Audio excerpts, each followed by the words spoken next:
8 months ago, floating in the middle of the Cherry Creek Reservoir in Denver, a nude body was found. That body belonged to a poor immigrant woman from Mexico, Rosa Vallejos, who had gone missing a week prior. The peculiarity that presented itself was that all of her internal organs had been removed, and in their place, a lockbox. Exactly like the one they'd have resting on a table at the rinky-dinky snack bar at your local Little League baseball game. The lockbox had been taped closed with multiple layers of duct tape, a fact which speculation has led many to believe is indicative of the murderer's intent on keeping whatever was inside of that box dry. What was inside of the box? Polaroids.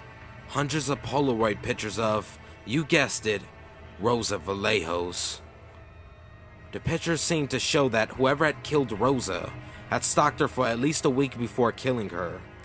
Most of the photos were of her going about her day, shopping, picking up nieces and nephews from school, but in addition to these pictures, the killer photographed her throughout the process of murdering her and removing her organs. These particular photographs were never released to the public, only described as horrific and nauseating in the police statement. The one gruesome picture that they spoke of in detail was that of her nude body, floating in the water with her stomach already stitched up.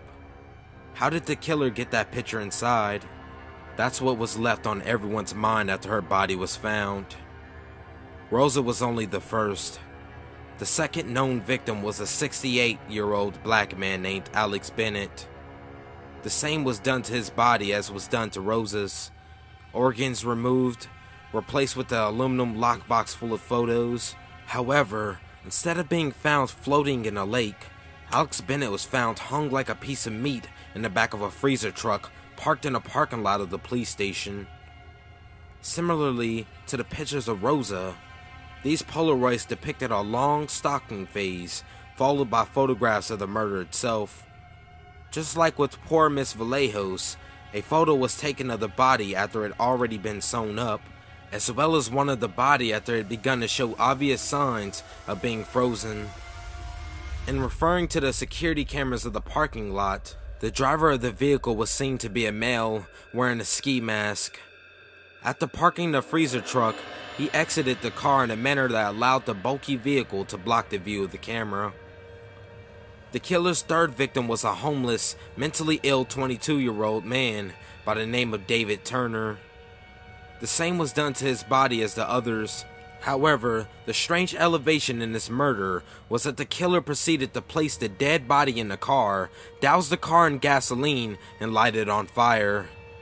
The body was burnt to a crisp, and the aluminum lockbox inside it had fused closed from the immense heat. This is where it gets weird. The photographs inside the aluminum lockbox showed minimal damage. In addition to the typical stalking, murdering, and butchering, the photos showed the already sewn up body, and the car being doused in gasoline and being lit on fire, and the body burning to a crisp. Nobody knows how these photos were taken and placed in a body. The charred corpse showed no signs of tampering, and even so, if it had, no one had a valid explanation for how the photos would have been placed in a fused lockbox. This is when the newspapers started going nuts. The killer got all kinds of nicknames: the camera killer, the Polaroid butcher, the stalking surgeon.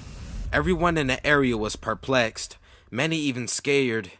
But because the victims had been poor or undocumented or mentally ill and homeless, very few people really cared. The police said they were investigating, but they had no suspects, no witnesses, and no evidence that could have pointed a possible killer. The community was in sort of an anxious limbo. Everyone was worried that they might be the next unlucky victim, but they didn't know what they could do about it. I suppose the murderer wasn't satisfied with how scared the community was, because with this next killing, he chose a victim specifically to scare the community and seemingly to taunt the police. The body of an 8-year-old boy was found in a sandbox of a playground down the street from my apartment complex. His limbs had been staked into the cement beneath the sand, half burying his body, and his organs had been removed, replaced with a lockbox. But instead of sewing the body back up, the killer flayed the poor child's torso, pinning it open. The child's name was Benjamin Lyle. You may recognize that name as the child of Detective Lyle, the Denver police detective who had been assigned to these murders. When the lockbox was opened, however, there were no photos. Over the next week, Detective Lyle began receiving Polaroids 5 to 10 at a time in manila envelopes, delivered to a variety of places: his home, his work, his friends' homes that he would be visiting. These photos showed the usual stalking, but photos of the actual murder had yet to be sent. On the night of August 30th, Detective Lyle was found dead by his wife in their bedroom when she returned from her night at work as a night shift lead at one of the local Targets. He had put his service weapon in his mouth and pulled the trigger, ending his own life. The killer attacked dozens and dozens of photos of the murder and flaying of their child onto the ceiling above their bed. The general consensus is that Detective Lyle returned home from work, saw these photos, was overcome with grief, and killed himself. His wife, Karen Lyle, was taken into psychiatric care after having had a psychotic break caused by these events. A couple weeks pass, and the community is still reeling. Parents aren't letting their children out of the house. Barely anybody is going out at night. My particular chunk of the city turned into something of a ghost town. The streets were quiet, and the homeless people started to group together and began to live in a wealthier downtown area. Then, on the morning of September 17th, a manila envelope was found on the steps of the police department entrance. Inside, there was, you guessed it, an aluminum lockbox, in which there were Polaroids taken of the police investigation of the Benjamin Lyle crime scene at the nearby park, including particular photos of Detective Lyle falling to his knees, sobbing, near the scene. Following this, the police began an investigation into posts and social media about the killing, hoping to find a photo of someone taking Polaroid photos at the scene. After a week or so of searching, along with Facebook, Tumblr, Twitter, and even Reddit supporters, they found a slew of cell phone pictures of a middle-aged man wearing khaki pants and a wrinkled dress shirt, taking photos with an old camera. With further investigation, they discovered the man to be none other than Hector Brown, a 44-year-old man who had been fired from his job at a nearby Purina dog food factory in January. In my apartment complex, there are buildings across from one another, with a short sidewalk connecting them to another sidewalk that runs between two buildings to the parking lot. If I were to continue walking straight forward along the sidewalk connected to my apartment building, I would enter the patio of the apartment belonging to none other than Hector Brown. The police came and took him on September 29th, and I got to watch it all unfold from my apartment window. Everyone was taking pictures with their cell phones, so I'm sure if you really want to see a bunch of out-of-shape police officers carrying junk from the apartment to an evidence van, you can find them somewhere online. His apartment was a mess, filled with mostly junk, newspapers, old tools, broken furniture, and even scattered car parts. In addition to the miscellaneous junk and clutter, there was an immense amount of old camera equipment, as well as a large stockpile of Polaroid photo paper and over 20 still plastic-wrapped aluminum lockboxes.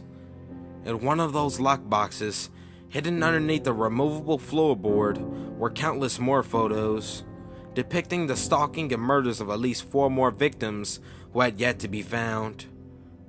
A few people from the apartment complex got courageous enough to venture past the police tape and into the apartment, but the police had picked it clean, looking for anything and everything. The only stuff left in place was clutter and newspaper scraps. The reason I'm writing this, the reason it's so scary to me is, Last night I was woken up at 11:30 p.m. by someone at my door who introduced herself as Detective Patterson. She asked if she can come inside.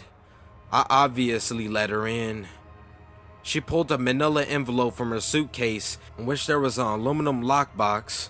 Inside, there were photos of me at the grocery store, parking my car in the parking lot, in the gym at the apartment complex. There were even some that looked like they were taken inside of my apartment, some while I was sleeping. Detective Patterson was showing me this in hopes that it would calm me down. I don't know how any of you would have reacted, but this did anything but calm me down. It scared the shit out of me. I mean, I suppose there wasn't a reason to be that scared. They caught the guy. At least, I thought they did. This morning, during my morning routine, I noticed my trash can was full. So I grabbed the bag and started my way outside to toss the trash into the dumpster in the parking lot. On my way out, I nearly tripped over something outside of my door. I looked down to see a manila envelope with something bulky inside, with my name written in Sharpie on the yellow paper. I pick it up, I tear it open. Inside there was an aluminum lockbox. Inside of that, there were Polaroid photos. Some of people creeping through Hector Brown's apartment, some of Hector Brown being arrested, and even some through the window of my apartment, clearly showing Detective Patterson and I sitting on my couch, looking at the photos she brought me.